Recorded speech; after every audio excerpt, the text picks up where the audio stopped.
In my own life, I feel a duality of sorts. The trauma caused me to shut down and become something of an automaton.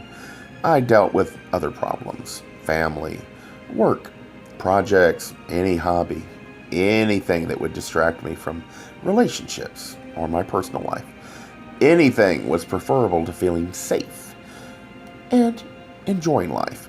I didn't want to hear that voice. Yet, I had not started to hear the voice. It was hidden behind the wall of the trauma. An event happened, something so traumatic, so isolating, and it left me feeling alone. I decided God didn't mean for me to be alone. I must find out if intimacy with another man was possible. I refused to deal with being gay because I believed intimacy was the goal of a relationship, and everything I knew of being gay was what I saw on TV of the gay pride parade that always showed the most outlandish aspects of that parade. I wonder if many that take part understand, while they are disrespecting their own parents' hypocrisy and rejection of them, they forget the children that are internalizing what they see.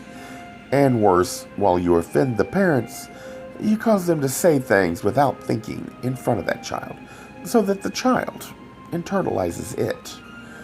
As an adult, I attended the week-long events. While there is an aspect of the parade I think is unfortunate, the event itself is much different. When you're there, it's recuperative and gives you the feeling of acceptance few know in life with family and friends.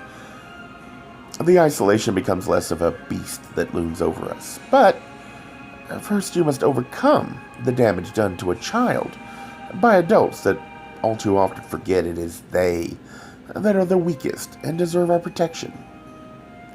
Problem is, the perception might make a child so fear-facing who they are that it drives them further into hiding. This is unintentional because too many forget the goal of the parade is to help prevent the horrific incidents of suicide in the community. Why did I go into that aspect, you might ask? It is because what makes the child vulnerable to the predator is the secrets.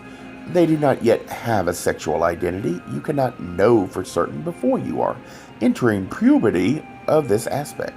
However, society demands conformity, and we all fear rejection. It is our creativity that makes us feel awkward. It sets you apart at an early age. Understand, it is not that all around you lack the ability of creativity, but that part is less of a factor for them. They do not feel the need to embrace it so young. Or maybe it is because they find the confines of society less restricting. This is not a slight of them. They should not be less than we are, only different. Society needs opposing forces to advance.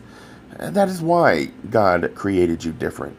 You are not something evil or deviant, just different. Something meant to enrich society and help it grow. Yet, society does not like change. It fears it, and so demands conformity.